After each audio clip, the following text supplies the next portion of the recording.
শুরু হয়ে গেল প্রযুক্তির বিশ্বযুদ্ধ। আর সেখানে বিশ্বসেরা আমেরিকাকে কার্যত প্রথম রাউন্ডেই নকআউট করে দিল চীন। আর ভারত সেখানে কোথায় দাঁড়িয়ে? হ্যাঁ, এই নীল তিমিটাই এভাবে যে একদিনে কাউকে রাজা আর কাউকে ফকির করে দিতে পারে তা কেউ ভাবেনি।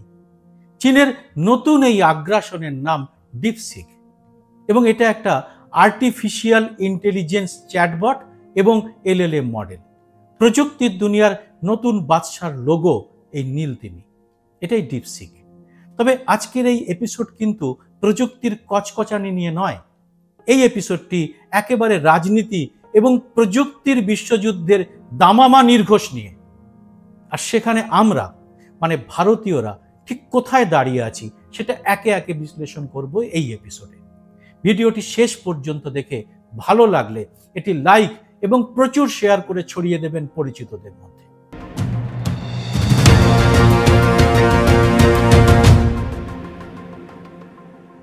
নমস্কার, সবাইকে স্বাগত। আমি সুব্রত বসু। 20শে জানুয়ারি শপথ নেওয়ার পরের মুহূর্ত থেকেই ডোনাল্ড ট্রাম্পের মূল কাজই ছিল একে ওকে করকে দেওয়া। কখনো তিনি কানাডাকে ধমকাচ্ছেন, কখনো পানামাকে, কখনো মেক্সিকোকে, কখনো আবার ভারতকে। ইউরোপিয়ান দেশগুলিও বাদ যাচ্ছে না। কোনো দেশকে চাইছেন দখল করে নিতে, আবার কোনো দেশের আমদানি রপ্তানিতে শুল্ক বাড়াতে চাইছেন একেবারে 100%। কোনো দেশের নাগরিককে চাইছেন আমেরিকা থেকে বের করে দিতে। শপথ গ্রহণ অনুষ্ঠানের প্রথম আমন্ত্রণপত্র পাঠিয়েছিলেন চীনের রাষ্ট্রপতি জিনপিংকে, কিন্তু তিনি আসেননি। শপথ নেওয়ার পরেও ট্রাম্পের ফোন যায় জিনপিংয়ের কাছে।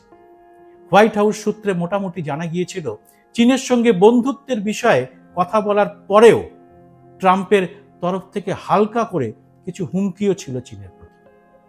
আর তার বদলা হিসেবেই যেন চীন থেকে তাকে দেয়া হলো একটি নীল তিমি। এবং এই ডিপসিকের আগ্রাসনে আমেরিকার শেয়ার বাজার থেকে একদিনে লোপাট হয়ে গেল $1 ট্রিলিয়ন। আমেরিকার সিলিকন ভ্যালি একদিনের ভূমিকম্পে যেন ধসে গেল। এই প্রযুক্তির জন্য জরুরি যে চিপ তা দখলে ছিল এনভিডিয়া নামের আমেরিকান সংস্থা। একদিনেই ওই সংস্থার শেয়ার দর পড়ে গেল 7%-এরও বেশি। আমেরিকান স্টক এক্সচেঞ্জ নাসডাকের ওঠানামার উপরে গোটা পৃথিবীর শেয়ার ওঠানামা অনেকটা নির্ভর করে। ফলে পরোক্ষভাবে ভারতের শেয়ার বাজারেও তুমুল পতন হলো। মাত্র 4 বছর আগে চীনের জমি থেকে গোটা পৃথিবীতে ছড়িয়েছিল করোনা, কিন্তু চীন কখনো তার দায় স্বীকার করেনি। পরে বিশ্ব স্বাস্থ্য সংস্থাও এ ব্যাপারে তাদের ক্লিন চিট দেয়। তবে এবারে মাত্র 2 দিন আগে প্রযুক্তির লড়াইয়ে চীন যে আর্টিফিশিয়াল ইন্টেলিজেন্স বা কৃত্রিম বুদ্ধিমত্তা চ্যাটবট ডিপসিককে বাজারে ছেড়েছে, তার কৃতিত্ব স্বীকার করেছে বুক ফুলিয়ে। ওয়াল স্ট্রিট জার্নাল ডিপসিককে বলেছে কালো ঘোড়া, ব্ল্যাক হর্স। মানে সবই বোঝা গেল। আমেরিকান রাষ্ট্রপতির জয় বোঝা গেল, মেক আমেরিকা গ্রেট এগেইন তথা মাগার নামে প্রবল রাষ্ট্রবাদ এবং তার প্রেক্ষিতে হুমকির কারণ বোঝা গেল। আর বোঝা গেল এই হুমকির উত্তর চীন দিল সপাটে নয়া এআই প্রযুক্তি উদ্ভাবন করে। কিন্তু বোঝা গেল না আমেরিকা ও চীনের এই প্রযুক্তির লড়াইয়ে ভারতের অবস্থানটা ঠিক কিরকম। আমরা ঠিক কোথায় দাঁড়িয়ে, মানে বিশ্বগুরুর দেশ এখন কোথায় দাঁড়িয়ে আছে।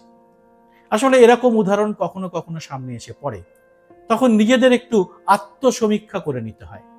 আমেরিকা ও চীনের প্রযুক্তির লড়াই আসলে দুই শক্তিধর দেশের মধ্যে শুধু ইগোর লড়াই নয়, এই লড়াই কিন্তু আসলে বাজার দখলের, বা এক কথায় বলা যায় বাজারের বিশ্বগুরু হওয়ার লড়াই। এদেশের মিডিয়া ও বিজেপির আইটি সেল নরেন্দ্র মোদীকে অনেকদিন আগেই বিশ্বগুরুর তকমা দিয়ে দিয়েছে। কিন্তু কে যে আসল বিশ্বগুরু তা দেখতে পাচ্ছে গোটা দুনিয়া। আর সেখানে আমাদের বিশ্বগুরু দেশকে প্রযুক্তিতে কোথায় টেনে নামিয়েছেন তাও তো জানতে হবে। ট্রাম্পের হুমকির উত্তর চীন দিচ্ছে প্রযুক্তির বাজার দখল করে।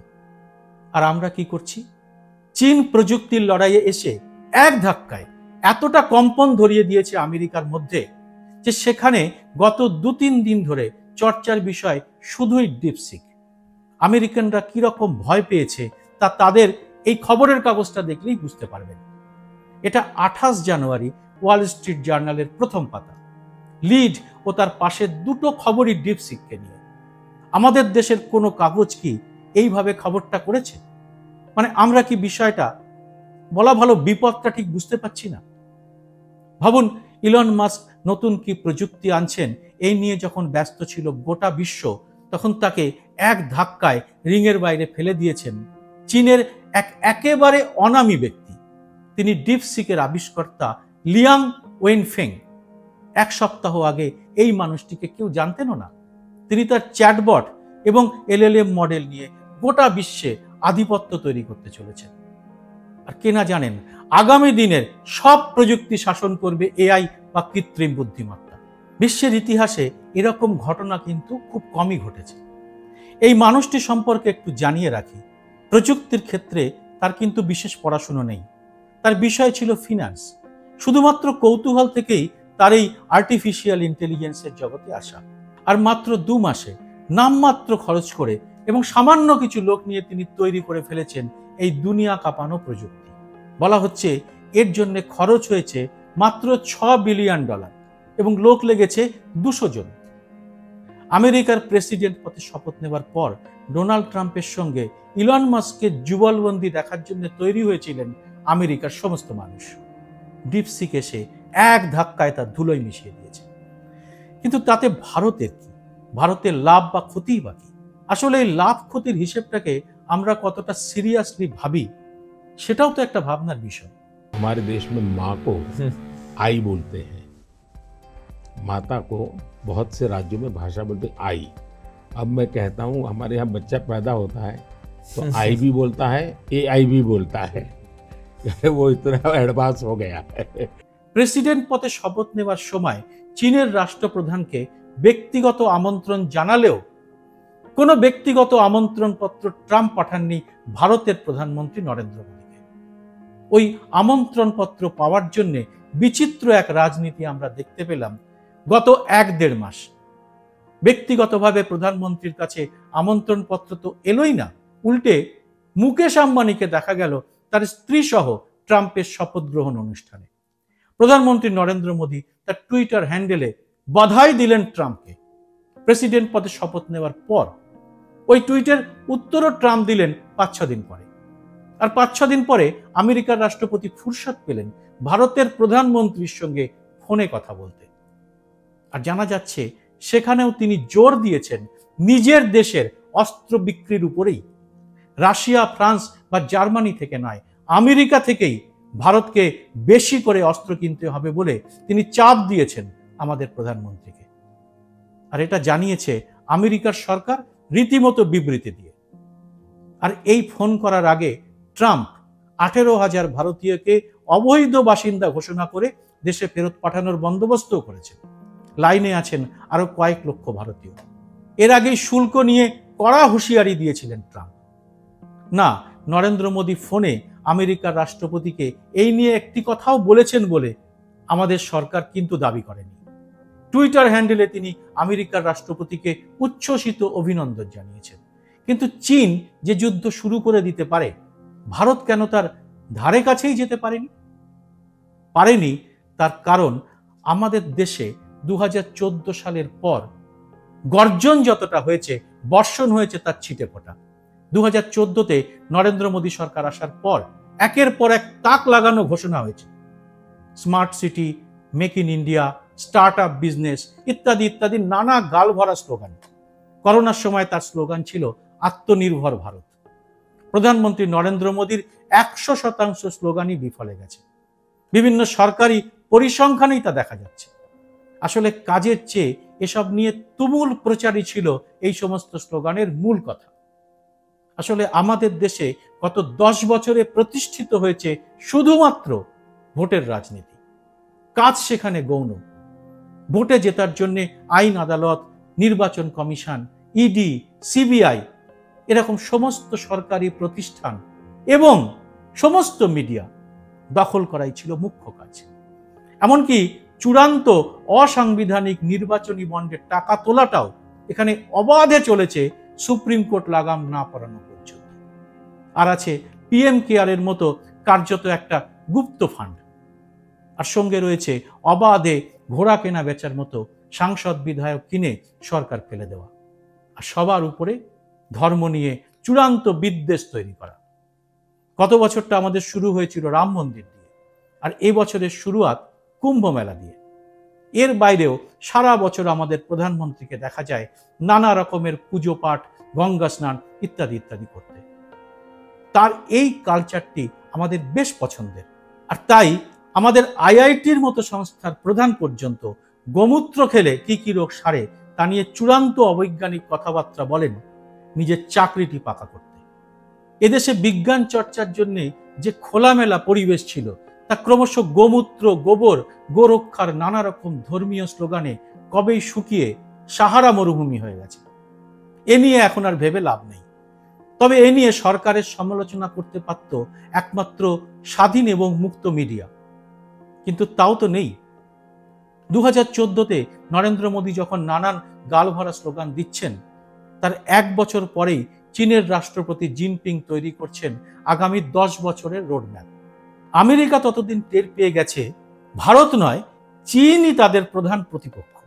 ভারতের বিশাল বাজার সত্ত্বেও আমেরিকার তরফে খুব বেশি হলে ট্যাক্সের পরিমাণ বাড়ানো হয়েছে, কিন্তু চীনের বিষয়ে প্রথম থেকেই তাদের সতর্কতা ছিল। ডোনাল্ড ট্রাম্পের প্রথম টার্মে চীনে এআই প্রযুক্তির চিপ পাঠানো নিষিদ্ধ করা হয়েছিল। বাইডেন পর্ব পেরিয়ে চীন দেখিয়ে দিল কোনো বাধাই আসলে তাদের কাছে বাধা নয়। আসলে প্রযুক্তি ও গবেষণার ক্ষেত্রে চীনের গবেষণাগারে গোমূত্র নিয়ে গবেষণা হয় না। সেরা একাডেমিক জায়গাগুলিতে বসানো হয় না কোনো চাটুকারদের। শিক্ষা এবং গবেষণায় তাদের বাজেট বিপুল। ভারত সে জায়গায় কোথায়, সে তথ্যে আসছি এবার। এখানে দেখুন 2024 সালের বাজেটে ইউনিভার্সিটি গ্র্যান্ট কমিশন বা ইউজিসির ফান্ড 6,409 কোটি টাকা থেকে কমিয়ে মাত্র 2,500 কোটি টাকা করা হয়েছে। মানে একেবারে 61% কমিয়ে দেওয়া হয়েছে 1 বছরে।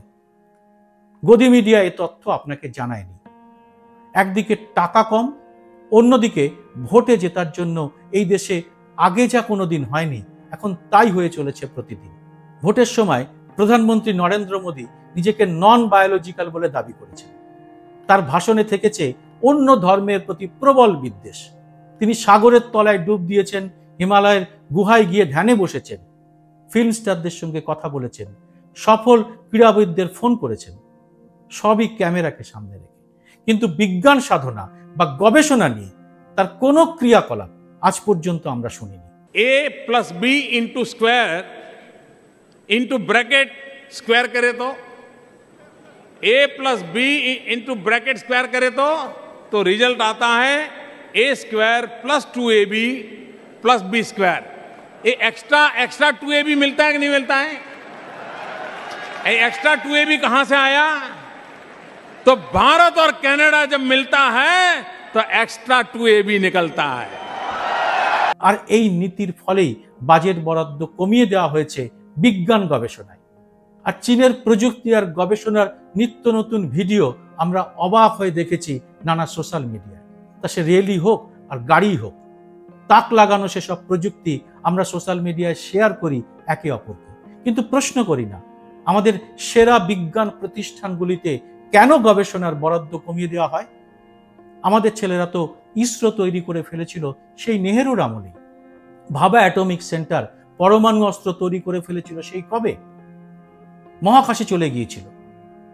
আর আমরা কি এখন বিশ্বকে শুধু গোমূত্র প্রযুক্তি দেব আর নাচানাচি করব কুম্ভ মেলার আইআইটি বাবা বা মমতা কুলকার্নির মতো ভণ্ড সাধু সাধ্বীদের নিয়ে? পদ্মশ্রী দেব বিজ্ঞান সাধকদের নয়, কার্তিক মহারাজ সাধ্যের ঋতম্ভরাদের? এই এপিসোডটি শেষ করার আগে ওই নীল তিমিটি নিয়ে আরেকটু কথা বলবো। তিমির ঘর সংসার গভীর সমুদ্রে, আর এশিয়ার প্রশান্ত মহাসাগর বা ভারত মহাসাগর অঞ্চলে চীনের সমুদ্রপথে আধিপত্যর খর্ব করার জন্য আমেরিকার সঙ্গে ভারত, জাপান, অস্ট্রেলিয়া একসঙ্গে যোগ দিয়ে তৈরি করেছিল কোয়াড। 2007 সালে এটা তৈরি হলেও কোয়াডের কাজ শুরু হয় 2017 সালের পরে। নরেন্দ্র মোদী এবং ডোনাল্ড ট্রাম্প তাদের প্রথম টার্মে এ নিয়ে খুব সক্রিয় ছিলেন। চীনের নতুন এআই প্রযুক্তি যেন কিছুটা ব্যঙ্গ করেই তাদের লোগো রেখেছে নীল তিমি। যে সমুদ্র পথ ধরে তাদের বিরুদ্ধে আগ্রাসনের পরিকল্পনা ছিল, সমুদ্রের বাসিন্দা নীল তিমিকেই লোগো করে চীন যেন উত্তর দিল আমেরিকা এবং তাদের তৈরি কোয়াডকে। নতুন এই প্রযুক্তি নিয়ে এই যে বিশ্বযুদ্ধ শুরু হলো, তা যে কোথায় গিয়ে থামবে তা কি আমরা আঁচ করতে পারছি? এখনো কি সময় আছে শিক্ষা আর গবেষণায় আরো ব্যয় করার, সঠিক বিজ্ঞান মনস্কতার প্রচারে, নাকি অনেক দেরি হয়ে গেছে? জবাব দেবেন আপনারা কমেন্ট বক্সে। ভিডিওটি ভালো লাগলে লাইক ও শেয়ার করবেন সবার কাছে, কারণ ইউটিউবের অ্যালগোরিদম এইসব সিরিয়াস ভিডিও সবার কাছে তুলে ধরে না। আর সেজন্য চ্যানেলটি সাবস্ক্রাইব করে নোটিফিকেশন বেলটি চালু করে রাখতে ভুলবেন না। আর অ্যালগোরিদমের চক্কর থেকে মুক্তি পেতে এবং স্বাধীন সাংবাদিকতার পাশে থাকতে মাসে মাত্র 29 টাকা দিয়ে চ্যানেলের মেম্বারশিপও নিতে পারেন। এতে আমার সব ভিডিও আপনার কাছে সবার আগে পৌঁছে যাবে। জয় হিন্দ, সত্যমেব জয়তে।